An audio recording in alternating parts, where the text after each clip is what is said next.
Hello students, welcome to my channel. இப்போ என்ன பார்க்கறோம்னா 12th accountancyல chapter 7ல exercise sum number 13 பார்க்கறோம். என்ன சொல்லிருக்காங்கன்னா Simon Limited issued 50,000 equity shares of ₹10 each at par, payable on application ₹1 per share, allotment ₹5 per share, and first call ₹2 per share, and second and final call ₹2 per share. The issue was fully subscribed and all the amounts were duly received, with the exception of 2,000 shares held by Stallion, who failed to pay the second and final call. His shares were forfeited and reissued to Ilango at ₹8 per share. Journalize the above transaction. Simon Limited என்ன பண்றாங்கன்னா 50,000 equity ஷேரை வந்து issue பண்றாங்க. எவ்வளோக்குன்னா par value ₹10. இதுல 1 வந்து application பண்ணி allot பண்றாங்க. நெக்ஸ்ட் அலாட்மெண்ட்டுக்குன்னு 5, next first call 2, second and final call ₹2. Next the issue was fully, இது வந்து இஷ்யூ பண்ண ஷேர்ஸ் எல்லாமே ஃபுல்லி சப்ஸ்கிரைப் ஆகிடுது. அதுக்கான அமௌண்ட் வந்து நம்ம ரிசீவ் பண்ணுறோம். இதில் 2,000 ஷேர் மட்டும் எக்ஸப்ட் 2,000 ஷேர் மட்டும் அவங்க பே பண்ணலை. ஜெல்லியன்கிற ஒரு person who failed to pay the second and final call. எந்த அமௌண்ட் பே பண்ணலன்னா second and final call amount வந்து ஷேர் ஹோல்டர் ஜெல்லியன்கிற ஷேர் ஹோல்டர் வந்து பே பண்ணலை. எவ்வளோனா 2,000 ஷேரை மட்டும் பே பண்ணாமல் மற்ற எல்லாமே பே பண்ணிட்டாங்க. Shares were forfeited. இந்த ஷேர் என்ன பண்ணிடுறாங்க, கேன்சல் பண்ணிடுறாங்க. ஹோல் ஷேரையுமே கேன்சல் பண்ணிடுறாங்க. அதுக்கப்புறம் என்ன பண்ணுறாங்கன்னா ரீஇஷ்யூ வந்து இளங்கோட்டை ரீஇஷ்யூ பண்ணுறாங்க. எவ்வளோக்குன்னா ₹8 பெர் ஷேர்னு ரீஇஷ்யூ பண்ணுறாங்க. இதுக்கான ஜேர்னல் என்ட்ரிஸ் தான் இப்போ போட போகிறோம்.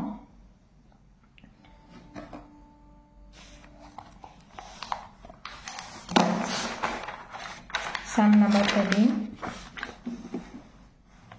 Journal entries in the books of Simon Limited. Date, particulars, ledger, folio, debit, credit, heading இல்லைங்க. First entry bank account data to equity share application account. இது என்னன்னா அப்ளிகேஷன் பண்ணி ரிசீவ் ஆகிற அக்கௌண்ட்டு. எவ்வளோ அப்ளிகேஷன் வந்து நம்ம இஷ்யூ பண்ணியிருக்கோம்னா 50,000 அப்ளிகேஷனுமே நமக்கு வந்து ரிசீவ் ஆயிடுச்சு. ஓகேவா, 50,000 ஈக்விட்டி ஷேர் வந்து இஷ்யூ பண்ணுறோம். அதனால 50,000மே ஃபுல்லாகவே என்ன ஆயிடுச்சுன்னு போட்டிருக்காங்க, ஃபுல்லி சப்ஸ்கிரைப்டு அப்படின்னு போட்டிருக்காங்க. அதனால 50,000 இன்ட்டு அப்ளிகேஷன் மணி வேல்யூ 1, அப்போ இன்ட்டு 1 பண்ணிங்கன்னா 50,000. நரேஷன் எழுத மறந்துடாதீங்க, அதுக்காக தான் நான் உங்களுக்கு புரியணும் ப்ராக்கெட் போட்டு வச்சுருக்கேன். நெக்ஸ்ட் இந்த அப்ளிகேஷன் மணி என்ன பண்ணுறோம், ஷேர் கேபிட்டலுக்கு ட்ரான்ஸ்ஃபர் பண்ணுறோம். Equity share application account debtor to equity share capital account. 50,000க்கு நமக்கு அப்ளிகேஷன் மணி டியூ பண்ணோம். அது என்ன பண்ணுறோம், ஃபுல்லாகவே வந்துடுச்சு, ஃபுல்லாக சப்ஸ்கிரைப் ஆகிடுச்சு. அதை வந்து ஈக்விட்டி ஷேர் கேபிட்டலுக்கு ட்ரான்ஸ்ஃபர் பண்ணுறோம். அப்போ 50,000 இன்ட்டு 1 50,000. ஓகேவா, இவா அப்ளிகேஷன் முடிச்சாச்சு. நெக்ஸ்ட் அலாட்மெண்ட் பார்க்க போகிறோம்.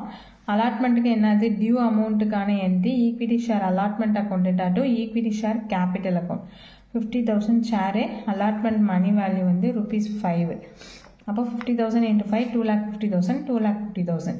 இப்போ இந்த அலாட்மெண்ட் மணியை ரிசீவ் பண்ணுறதுக்கான entry bank account debtor to equity share allotment account.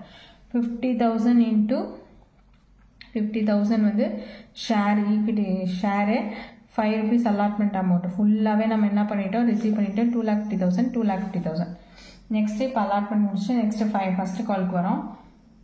Equity first call account debtor to equity share capital account. இது டியூ அமௌண்ட்டுக்கான என்ட்ரி. ஓகேவா, equity share first call account debtor to equity share capital. எவ்வளோ share issue பண்ணிருக்கோம், 50,000 share. First கால் amount வந்து ₹2, அதனால 2 போட்டுரும். 50,000 into 2 1 lakh. 1 lakh amount வரணும். பேங்க்ல என்ன பண்ணிட்டோம், 1 lakh வந்து நம்ம ரிசீவ் பண்ணிட்டோம். அப்போ அமௌண்ட் ரிசீவ் பண்ணதுக்கான என்ட்ரி வந்து bank account debtor to equity share first call account. 50,000 into 2 1 lakh. ஓகேவா, நரேஷன் எல்லாத்துக்குமே அப்படியே எழுதிடுங்க. Next second and final call போட போகிறோம். அப்போ டியூ அமௌண்ட் எவ்வளோ வரும்னா equity second and final call account debtor to equity share capital account. 50,000 share into final call amount வந்து ₹2. 50,000 இன்ட்டு 2 1 lakh நமக்கு வரணும்.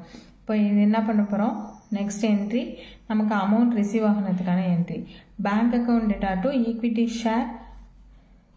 Share second and final call account. ஓகேவா, நமக்கு எவ்வளோ வரணும், 50,000 ஷேர் வரணும். ஆனால் அவங்க என்ன பண்ணியிருக்காங்க, இந்த செகண்ட் கால் வந்து அவங்க பே பண்ணல. எவ்வளோ ஷேர் பே பண்ணல, 2000 ஷேர் வந்து பே பண்ணலை. செலியன்கிற ஷேர் ஹோல்டர் வந்து 2000 ஷேர் வந்து செகண்ட் அண்ட் ஃபைனல் கால் அமௌண்ட்டில் பே பண்ணாமல் விட்டுட்டாங்க. அப்போ நம்ம என்ன பண்ணோம், அமௌண்ட் எவ்வளோ வந்திருக்கோம், அப்போ அதை லெஸ் பண்ணிவிட்டு பேலன்ஸ் அமௌண்ட் தான் இருக்கும். இப்போ 50,000 ஷேரில் 2000 ஷேரை லெஸ் பண்ணிட்டீங்கன்னா 48,000 ஃபைனல் காலோட அமௌண்ட் வந்து 2 rupees இன்ட்டு பண்ணிங்கன்னா 96,000 ஓகேவா. இப்போது அதை என்ன பண்ணிட்டாங்க, 2000 ஷேர் வந்து அவங்க பே பண்ணாமல் விட்டதுனால அந்த ஷேரை வந்து ஃபர்ஃபிட் பண்ணிட்டாங்க. இப்போ அதுக்கான என்ட்ரி போட போகிறோம். ஃபர்ஃபீச்சருக்கான என்ட்ரி ஈக்விட்டி ஷேர் கேபிட்டல் அதை டெபிட் பண்ணுவோம். டெட்டார் டு எந்த அமௌண்ட் அவங்க பே பண்ணலையோ அதை தான் கிரெடிட் கொண்டு வரணும். Equity share second and final call amount pay பண்ணலை. நெக்ஸ்ட்டு ஃபர்ஃபீச்சர் ஷேர், அதனால் என்ன பண்ணிட்டாங்க, அந்த ஷேரை ஃபர்ஃபிட் கேன்சல் பண்ணிட்டாங்க. அப்போ ஃபர்ஃபீச்சர் ஷேர்னு சொல்லிட்டு ஒரு அக்கௌண்ட் ஓப்பன் பண்ணணும். ஓப்பன் பண்ணிவிட்டு இப்போது எவ்வளோ ஷேர் வந்து ஃபர்ஃபிட் ஆனது, 2000 ஷேர் தான் அவங்க ஃபர்ஃபிட் ஆனது. 2000 ஷேர் தான் அவங்க பே பண்ணாமல் விட்டது. அதனால் 2000 இன்ட்டு பார் வேல்யூ 10. நெக்ஸ்ட்டு அது 20,000 வந்துடும், அது டெபிட் வந்துடும். கிரெடிட்டில் 2000 ஷேரு எவ்வளோ ஃபைனல் கால் அமௌண்ட் 4,000 பேலன்ஸ் உள்ளதான் ஃபர்ஃபீச்சர் ஷேர். ஓகேவா. 10 - 2 8. இந்த ஃபர்ஃபீச்சர் ஷேர் வந்து கம்பெனிக்கு என்னது, ப்ராஃபிட். ஓகேவா. 2000 × 8 ஃபர்ஃபீச்சர் ஷேருக்கு நேராக 16,000 போட்டுருங்க. 16,000 + 4,000 பார்த்தீங்கன்னா 20,000 வந்திருக்கணும். இப்போது ஃபர்ஃபீச்சருக்குள்ளே என்ட்ரி போட்டாச்சு. நெக்ஸ்ட் என்ன பண்ணுறாங்க, ரீஇஷ்யூ பண்ணுறாங்க. இளங்கோட்டை ₹8 per ஷேருக்கு. அப்போ அந்த ரீஇஷ்யூக்கான என்ட்ரி என்னென்னா, பேங்க் அக்கௌண்ட் டெபிட் பண்ண போகிறோம். Next ஃபர்ஃபீச்சர் share account debtor to equity share capital account. ஓகேவா. இப்போ இந்த ஈக்விட்டி ஷேர் கேபிட்டலில் எவ்வளோ ஷேர் வந்து ரீஇஷ்யூ பண்ணுறாங்கன்னா, அதே 2000 ஷேர் தான் என்ன பண்ணுறாங்க, ரீஇஷ்யூ பண்ணுறாங்க. ஓகேவா. ரீஇஷ்யூ அமௌண்ட் மாறலை. அதே ஃபர்ஃபீச்சர் ஆனது 2000, அதே ஷேரை தான் ரீஇஷ்யூ பண்ணுறாங்க. அப்போ 2000 × 10 ஷேர் கேபிட்டலில் 20,000. எவ்வளோக்கு ரீஇஷ்யூ பண்ணுறாங்க, 8 rupees தான் ரீஇஷ்யூ பண்ணுறாங்க. ஓகேவா. இவங்க ₹8. அப்போது பேங்க்குக்கு நேராக 8. இந்த 10 - 8 பேலன்ஸ் 2 இருக்குல்ல, அதை என்ன பண்ணுவோம், இந்த ஃபர்ஃபீச்சர் அமௌண்ட்லேருந்து எடுத்து கொடுப்போம். 10 - 8 2ன்னு போட்டுங்க. ஓகே. 2000 × 8 16,000, 2000 × 2 4,000, 2000 × 10 20,000. ஓகேவா. நெக்ஸ்ட் எப்போதுமே டெபிட்டும் கிரெடிட்டும் டேலியாக வரணும் அமௌண்ட்டு. நெக்ஸ்ட் என்ன பண்ண போகிறோம், கெயின். இந்த கிடச்சிருக்குல நமக்கு ஃபர்ஃபீச்சரான ஷேர்லேருந்து நமக்கு கெயின் கிடச்சிருக்கல, அதை என்ன பண்ணுவோம்னா லாஸாக கேபிட்டல் ரிசர்வுக்கு ட்ரான்ஸ்ஃபர் பண்ணுவோம். அதுக்கான entry forfeited shares account debtor to capital reserve account. எவ்வளோ நமக்கு ஃபர்ஃபீச்சர் ஆயிருக்குன்னா 16,000லேருந்து நம்ம ஏற்கனவே ரீஇஷ்யூ பண்ணதில் 4,000 லெஸ் பண்ணிட்டோம், எடுத்து கொடுத்துட்டோம். அந்த 16,000லேருந்து 4,000 லெஸ் பண்ணிட்டீங்கன்னா பேலன்ஸ் வரதான் 12,000. அதுதான் வந்து கெயின். ஓகேவா. இது வந்து ஃபர்ஃபீச்சர் அமௌண்ட்டும் ரீஇஷ்யூ அமௌண்ட்டும் ஒரே மாதிரி இருந்தால் அப்படி டேரெக்டாக மைனஸ் பண்ணி போட்டுடலாம். ஃபர்ஃபீச்சரான ஷேர் ஒரு ஷேர் வந்து வேறு அமௌண்ட்டும், ரீஇஷ்யூவோட ஷேர் வந்து வேறு வேல்யூ இருந்துச்சுன்னா அதுக்கு வந்து ஃபார்முலா கண்டுபிடிச்சி போடணும். ஓகேவா. ஓகே. சம் புரியும்னு நினைக்கிறேன். நெக்ஸ்ட் சம் பாருங்க. Kanchana Limited issue 50,000 equity shares of ₹10, each payable as under. Application 1. Application வந்து ₹1 no, allotment ₹5 no. First call 2, second and final call 2. Applications were received for 70,000. Application issue பண்ணது 50,000 share, issue பண்ணது 50,000 share. ஆனால் application நமக்கு வந்தது 70,000 share. அப்போ எக்ஸ்ட்ராவாக நமக்கு என்னது 20,000 ஷேர் வந்து எக்ஸ்ட்ராவாக இருக்குது. இந்த 20,000 ஷேரில் அப்ளிகேஷன்ஸ் ஃபார் 8,000 ஷேரை வந்து ரிஜெக்ட் பண்ண சொல்லிட்டாங்க. இந்த 20,000ல் 8,000 வந்து ரிஜெக்ட் பண்ண சொல்லிட்டாங்க. And allotment was made proportionately toward remaining application. 8,000 reject பண்ணிட்டா பேலன்ஸ் 12,000 வந்து அலாட்மெண்ட்டில் அட்ஜஸ்ட் பண்ண சொல்லியிருக்காங்க. ஓகேவா. நம்ம ஏற்கனவே தனித்தனியாக போட்டிருக்கோம். இப்போ எல்லாத்தையும் சேர்த்து ஒரே சமாக போட போகிறோம். The directors made both the calls and all the amount were received except the final call. Final call வந்து 1,500 ஷேருக்குள்ள அமௌண்ட்டை அவர் பே பண்ணலை. ஷேர் ஹோல்டர் வந்து பே பண்ணாமல் விட்டுட்டாரு. நெக்ஸ்ட்டு அதனால இந்த ஷேர் என்ன பண்ணிட்டாங்க, ஃபர்ஃபிட் பண்ணிட்டாங்க. Later 1,200 forfeited share were reissued by ₹8 per share. அதுக்கப்புறம் 1,200 ஃபர்ஃபீச்சர் ஷேரை வந்து ரீஇஷ்யூ பண்ணுறாங்க 8 per share. இதுக்கான ஜேர்னல் என்ட்ரிஸ் கேட்குறாங்க. இப்போ நம்ம எல்லாத்தையுமே சேர்த்து ஒரே சம்மாக போட போகிறோம். இப்போ ஃபர்ஃபீச்சர் அமௌண்ட்டும் ரீஇஷ்யூ அமௌண்ட்டும் டிஃப்ரெண்ட்டாக இருக்கிறதுனால ஒர்க்கிங் நோட் கண்டுபிடிச்சி தான் கெயின் கண்டுபிடிக்கும். ஓகேவா. இப்போ சம்ம பாருங்கள். Sum number 14. Journal entries in the books of Kanchana Limited. Date, particulars, ledger folio, debit, credit. First என்ன பண்ணுவோம், அப்ளிகேஷன் எவ்வளோ ரிசீவ் ஆகிருக்கோ அதுக்கான என்ட்ரி போடுவோம். Bank account debtor to equity share application. எவ்வளோ அப்ளிகேஷன் ரிசீவ் ஆகிருக்கு 70,000. ஆனால் இஷ்யூ பண்ணது 50,000. நமக்கு எவ்வளோ வந்திருக்கோ அந்த அமௌண்ட் தான் போடணும். 70,000 into application amount 1. 70,000 into 1, 70,000, 70,000. Next என்ன பண்ண போகிறோம், இந்த அப்ளிகேஷன் அமௌண்ட்டை ஷேர் கேபிட்டலுக்கு ட்ரான்ஸ்ஃபர் பண்ண போகிறோம். அதுக்கான entry equity share application account debtor to equity share capital. இதுக்கு வந்து நம்ம இஷ்யூ எவ்வளோ பண்ணியிருக்கோமோ அந்த ஷேர் வேல்யூ தான் எடுத்துக்கணும். ஓகேவா, அப்ளிகேஷன் வந்த அமௌண்ட்டை எடுத்துக்கக்கூடாது. அப்போ நமக்கு இஷ்யூ பண்ணது 50,000 ஷேர் தான் நம்ம இஷ்யூ பண்ணியிருக்கோம். அப்போ 50,000 இன்ட்டு அப்ளிகேஷன் அமௌண்ட் 1. 50,000 என்ட்ரு பண்ணிடணும். நரேஷன் எழுத மறந்துடாங்க. பேலன்ஸ் 70,000ல் 50,000 தான் நம்ம வந்து இஷ்யூ பண்ணது. பேலன்ஸ் 20,000க்குள்ள அமௌண்ட்டு நமக்கு வந்திருக்கு. அப்போ அதில் என்ன சொல்லியிருக்காங்கன்னா 8,000 ஷேரை வந்து ரிஜெக்ட் பண்ண சொல்லியிருக்காங்க. பேலன்ஸ் 12,000 ஷேரை வந்து அலாட்மெண்ட்டுக்கு அட்ஜஸ்ட் பண்ண சொல்லியிருக்காங்க. அப்போ அதுக்கான entry equity share application account debtor to என்ன பண்ண போகிறோம், bank account to equity share allotment account. பேங்க்குக்கு அதாவது ரிஜெக்ட் பண்ணுறது பேங்க்கு கிரெடிட் பண்ணிடணும், அலாட்மெண்ட்டில் அட்ஜஸ்ட் பண்ணுறதை கிரெடிட் பண்ணிடணும். ஓகேவா, இப்போ எவ்வளோ எக்ஸஸாக இருக்குது நமக்கு, அப்ளிகேஷனே 20,000 ஷேர் இருக்குது. அப்போ 20,000 இன்ட்டு 1 20,000.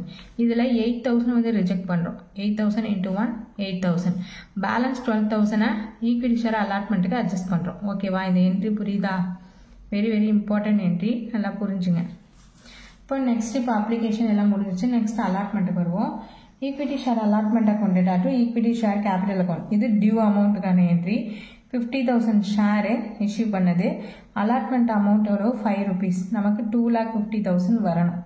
ஓகேவா, இப்போ அடுத்தது நம்ம ரிசீவ் பண்ணதுக்கான என்ட்ரி போடுவோம்.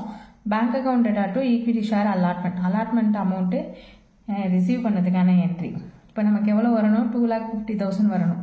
ஓகேவா, ஆனால் நமக்கு வந்து என்னென்னு ஏற்கனவே 12,000 வந்து நம்ம அட்ஜஸ்ட் பண்ணிட்டோம். அப்போ அந்த 12,000 வந்து லெஸ் பண்ணிவிட்டு பேலன்ஸ் உள்ளதான் நம்ம அமௌண்ட்டு போடணும்.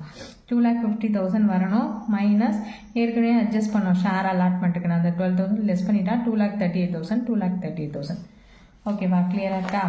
நெக்ஸ்ட்டு ஃபர்ஸ்ட் கால்க்குள்ள என்ட்ரி டியூ அமௌண்ட்டுக்கு நான் என்ட்ரி போடுறோம். Equity share first call account debtor to equity share capital account. இப்போ 50,000 ஈக்விட்டி ஷேரு. ஃபர்ஸ்ட் கால் அமௌண்ட் வந்து ₹2. 1 lakh. அப்போ அதுக்கான பேங்க்ல ரிசீவ் பண்ணுறதுக்கான entry bank account debtor to equity share first call account. அதே தான் 50,000 into 2 1 lakh. Next second and final call போட போகிறோம். Equity share second and final call account debtor to equity share capital account. இது due அமௌண்ட்டுக்கான entry. 50,000 வந்து issue பண்ணது share value into final call amount வந்து 2. 50,000 into 2 1 lakh. ஓகேவா, இப்போது அதை ரிசீவ் பண்ணதுக்கான என்ட்ரி போட போகிறோம். Bank account debtor to equity share second and final call account. இப்போ என்ன பண்ணுறோம், இந்த செகண்ட் அண்ட் ஃபைனல் காலில் அவர் என்ன பண்ணுறார், ஷேர் ஹோல்டர் 1,500 ஷேரை வந்து அவர் வந்து பே பண்ணாமல் விட்டுட்டார். பே பண்ணாதனால அதை வந்து பர்ஃபிட் பண்ணிட்டாங்க. அப்போ அதை என்ன பண்ணணும், 1,500 வந்து லெஸ் பண்ணிடும். 50,000 ஷேரில் வந்து 1,500 ஷேரை வந்து அவர் பே பண்ணலை. பேலன்ஸ் 48,500 ஷேர் வந்து பே பண்ணியிருக்கார். இன்ட்டு 2 ஃபைனல் அமௌண்ட் வந்து 2 rupeesங்கிறதுனால இன்ட்டு 2 போட்டு 97,000 அமௌண்ட் வந்து பே பண்ணியிருக்காரு. ஓகேவா, இது வரைக்கும் புரியுதா? நெக்ஸ்ட்டு பர்ஃபீட் ஆனதுக்கான என்ட்ரி போட போகிறோம். ஈக்விட்டி ஷேர் கேபிட்டலில் டெபிட் பண்ணுவோம். டு ஈக்விட்டி ஷேர் எந்த இதை அவர் பே பண்ணலையோ அதை கிரெடிட் பண்ணும். அலாட்மெண்ட் பண்ணி பே பண்ணலனாலும், ஃபர்ஸ்ட் கால் பே பண்ணலனாலும், second and final call pay பண்ணலனாலும் அதை கிரெடிட் பண்ணும். To equity share second and final call account to forfeiture share. இது ஃபர்ஃபீட்டாக இருக்கிறதுனால அந்த ஃபர்ஃபீச்சர் ஷேர்னு ஒரு அக்கௌண்ட்டை ஓப்பன் பண்ணுறோம். இப்போ எவ்வளோ ஷேர் வந்து ஃபர்ஃபீச்சராக இருக்குது, 1,500 ஷேர். இப்போ 1,500 into par value 10. 1,500 into equity final call amount 2 rupees. Balance வர்றது தான் ஃபர்ஃபீட்டர். அப்போது இது வந்து ஃபர்ஃபீச்சர் ஆனது வந்து இது வந்து கம்பெனி வந்து கெயின். ஓகேவா, 10 - 2 8 போட்டுங்க. 1,500 இன்ட்டு 10 15,000 வரும். டெபிட் பண்ணியிருக்கோம். கிரெடிட்டில் 1,500 இன்ட்டு கால் மணி அமௌண்ட் வந்து 2 3,000. ஃபர்ஃபீச்சர் வந்து 1,500 இன்ட்டு 8 12,000. 12,000 + 3,000 15,000 வந்துருக்கணும். நெக்ஸ்ட் ரீஇஷ்யூக்கான என்ட்ரி போட போகிறோம். Bank account data ஃபர்ஃபீச்சர் shares account debtor to equity share capital. ஓகேவா, இப்போ ரீஇஷ்யூ ஆனது 1200 ஷேரை தான் ரீஇஷ்யூ பண்ணுறோம். அப்போ 1200 இன்ட்டு par value 10. எவ்வளோக்கு ரீஇஷ்யூ பண்ணோன்னா 8 rupeesக்கு ரீஇஷ்யூ பண்ணுறோம். அதை பேங்க் அக்கௌண்ட்டில் கொடுத்துருணும். 1200 இன்ட்டு 8 9600. பேலன்ஸ் வர்றது 2 rupees. அது ஃபர்ஃபியூச்சர் ஷேர் அக்கௌண்ட். இதுலேருந்து நம்ம என்ன பண்ணுறோம், ஏற்கனவே ஃபர்ஃபியூச்சர் ஷேர் 12,000 கம்பெனி கெயின் கிடச்சிருக்கல, அதுலேருந்து 2400 எடுத்து கொடுக்குறோம். ஓகேவா? இது ரெண்டத்தையும் ஆட் பண்ணிங்கன்னா 12,000 வரும். இப்போ இந்த கெயின் ஆன அமௌண்ட்டை நம்ம என்ன பண்ணுவோம்னா கேபிட்டல் ரிசர்வ்க்கு ட்ரான்ஸ்ஃபர் பண்ணுவோம். அப்போது ட்ரான்ஸ்ஃபர் பண்ணும்போது இந்த ஃபர்ஃபியூச்சர் அமௌண்ட்டும் ரீஇஷ்யூ ஷேர் அமௌண்ட் வேல்யூவும் ஒரே மாதிரி இருந்துச்சுன்னா டேரெக்டாக என்ன பண்ணுவோம், லெஸ் பண்ணி போட்டுருவோம். இங்கே 1500 இருக்குது, இங்கே 1200 இருக்குது. அப்போ அதுக்கு ஃபார்முலா கண்டுபிடிக்கணும். ஃபார்முலா கண்டுபிடிக்க பாருங்கள். அமௌண்ட் ஃபர்ஃபியூட்டட் ஃபார் 1500, அதாவது 1500க்கு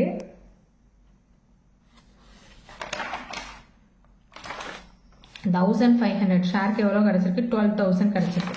அதை தான் எழுதியிருக்கோம். அமௌண்ட் ஃபர்ஃபியூட்டட் ஃபார் 1500 ஷேர்ஸ்க்கு எவ்வளோ அமௌண்ட் கிடச்சிருக்கு, 12,000 கிடச்சிருக்கு. அப்போ அமௌண்ட் ஃபர்ஃபியூட்டட் ஃபார் 1200 இது ரீஇஷ்யூக்கு எவ்வளோ கிடைக்கும் அப்படின்னா இந்த 12,000 டிவைடட் பை 1500 இன்டூ 1200 ரீஇஷ்யூ ஆன ஷேர் வேல்யூ. புரியுதா? Forfeited amount divided by forfeited share into reissue share multiply பண்ணிங்கன்னா 9600 வரும். இப்போ இந்த 9600ல் நம்ம ஏற்கனவே ரீஇஷ்யூக்கு எடுத்து கொடுத்துருக்கோம்ல, அதை லெஸ் பண்ணோம்னா வர அமௌண்ட் தான் கெயின். அப்போ gain is equal to amount forfeit ஆனது 9600. இதில் வந்து லாஸ் நம்ம ஏற்கனவே ரீஇஷ்யூவில் ஒரு 2400 எடுத்து கொடுத்துருக்கோம், அதை மைனஸ் பண்ணிக்கணும். மைனஸ் பண்ணிங்கன்னா பேலன்ஸ் வரதான் 7200 தான் கெயின். இதை என்ன பண்ணுவோம்னா கேபிட்டல் ரிசர்வ்க்கு ட்ரான்ஸ்ஃபர் பண்ணுவோம். அதுக்கு என்ன என்ட்ரினா forfeiture shares account debtor to capital reserve எவ்வளோனா 7200. ஓகேவா? சம் புரியும்னு நினைக்கிறேன். கொஞ்சம் கேர்ஃபுல்லாக அந்த சம்மை போடுங்க. எல்லா அட்ஜஸ்ட்மெண்ட்டுமே இந்த ஒரு சம்மில் இருக்குது, அதனால் கொஞ்சம் கேர்ஃபுல்லாக போடுங்க. தேங்க்ஸ் ஃபார் வாட்சிங்.